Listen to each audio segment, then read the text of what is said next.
Ito ang mga nakakabaliw na pangyayari sa kasaysayan ng NBA. Oh my goodness. Whoa. I don't know if I've ever seen this. Whoa! That's nuts. That's just crazy. Simulan nga natin yan sa cheerleader na ito na tinayaang buhay para lang sa isang halftime show.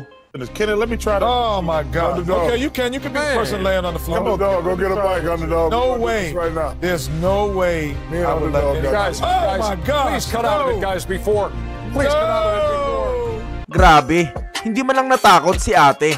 Pero speaking of takot, ay walang katakot-takot naman ang isang reporter na ito dahil umutot ito habang ini-interview si John Wall. Oh yeah, I think we're playing together and getting better. Just tough games. Just tough games we losing right now. Ibahin naman natin ang susunod na kwento dahil habang paubos na ang oras ay walang ibang pwedeng gawin si Zaire Williams kundi ibato na lang ang bola. Has it and will throw it the length of the court. And baked it in! And baked it in! It's a good three-point make by Zaire Williams. 79 feet at the buzzer. Ang tindi naman nun. Pero wala sigurong mas titindi pa sa ginawa ng mascot na ito.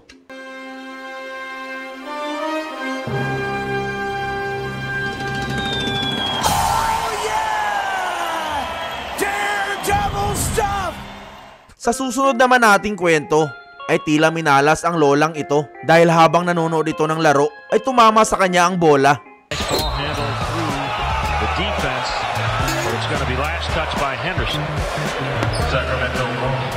Grabe, ang sakit nun.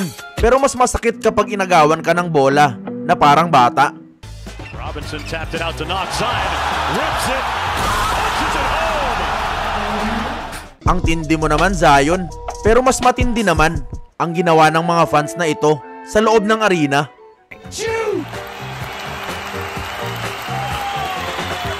Oh, it's beautiful.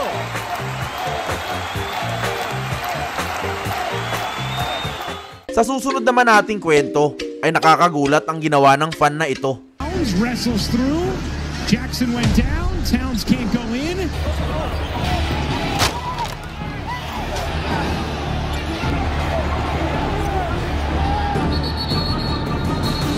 Grabe, pabigla-bigla ka naman ate. Pero speaking of bigla, ay mabibigla ka rin sa ginawang ito ni Ja Morant.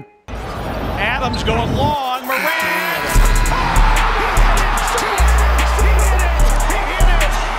Ja Morant. Insanity. Swak na swak yung tira. Pero mas swak ang tirang ito ni Paul Pierce sa referee. Draws the foul. Oh, they wave it off. And say there's no continuation. Foul dapat yun, ref. Ang sakit nun. Pero mas masakit ang ginawa ni Jason Tatum kay Trae Young dahil parehong one shot na lang ang kailangan nila nang mangyari ito.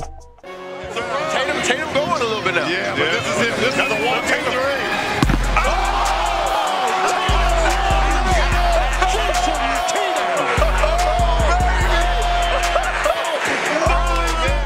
Medyo swerte ka dun, Tatum ah.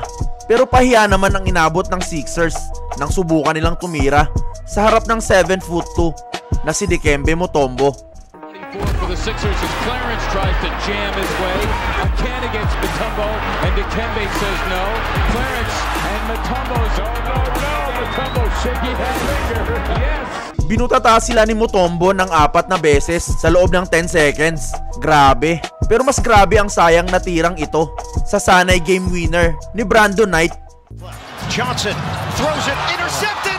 Knight, 2 seconds, 1 second. Oh, he missed it at the horn.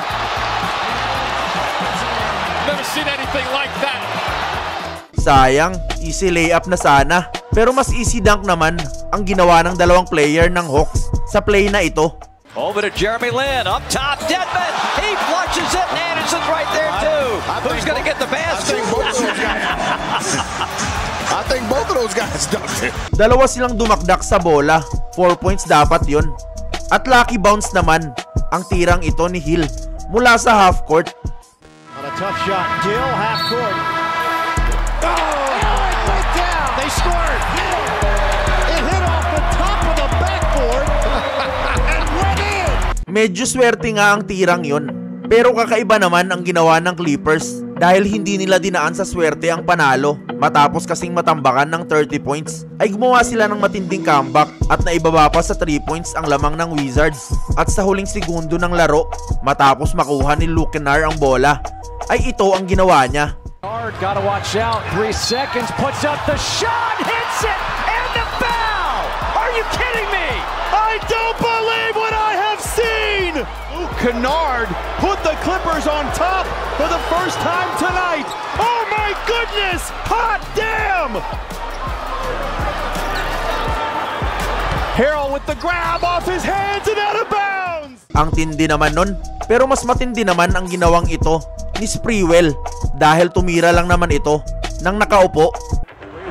Loses the ball to McGetty. It's on the floor. Sprewell gets it back. He shoots in the seat of his pants and scores! Seated at the free throw line. Medyo unexpected yun pero mas unexpected ang dunk na ito ni Giannis. Giannis trailing the lob. Giannis Antetokounmpo over Chris Middleton. Napasobra sa talon si Giannis pero tila kinulang naman sa release itong si Anthony.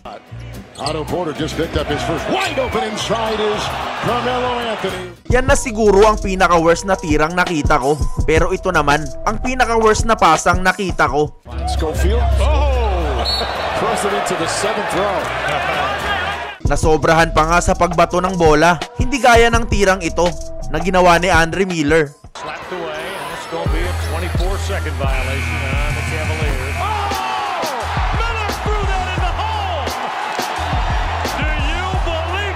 Lumingon sabay tira, kagaya na lamang ng tirang ito mula kay Murdoch.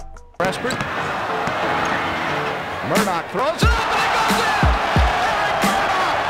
Threw it up in the air from behind the glass and it went in! Pero iba naman ang ginawang tira ni Devin Harris dahil 2 seconds na lang ang natitira sa oras at down by 1 sila pero sa hindi inaasahan ay ito ang nangyari. Simmons gets it into Harris. Harris thought he was fouled. Harris scores! It appeared he got it off on time. Let's see. It's good. And the Nets, in improbable fashion, have defeated the 76ers. Grabe, parang imposible naman yun. Pero mas imposible naman ang ginawa ni Russell Westbrook dahil sa laban kontra Warriors ay sinubukan niyang dumakdak nang mangyari ito. Westbrook! Oh, and it goes in! Nasa panig talaga ni Westbrook yung swerte. Pero mukhang hindi ito pumanig sa Wizards dahil up by 3 points sila sa last 3 seconds ng laro at na-steal pa nila ang bola. Pero ganito ang nangyari. And it's a deflection by Ruffin. And the play continues. Peterson got it! I don't believe it! I don't believe it! We're going into overtime and a Hail Mary 3 by Mo Pete! At sa ating huling moment, pag-usapan natin ang incredible for ito sa isang epic comeback win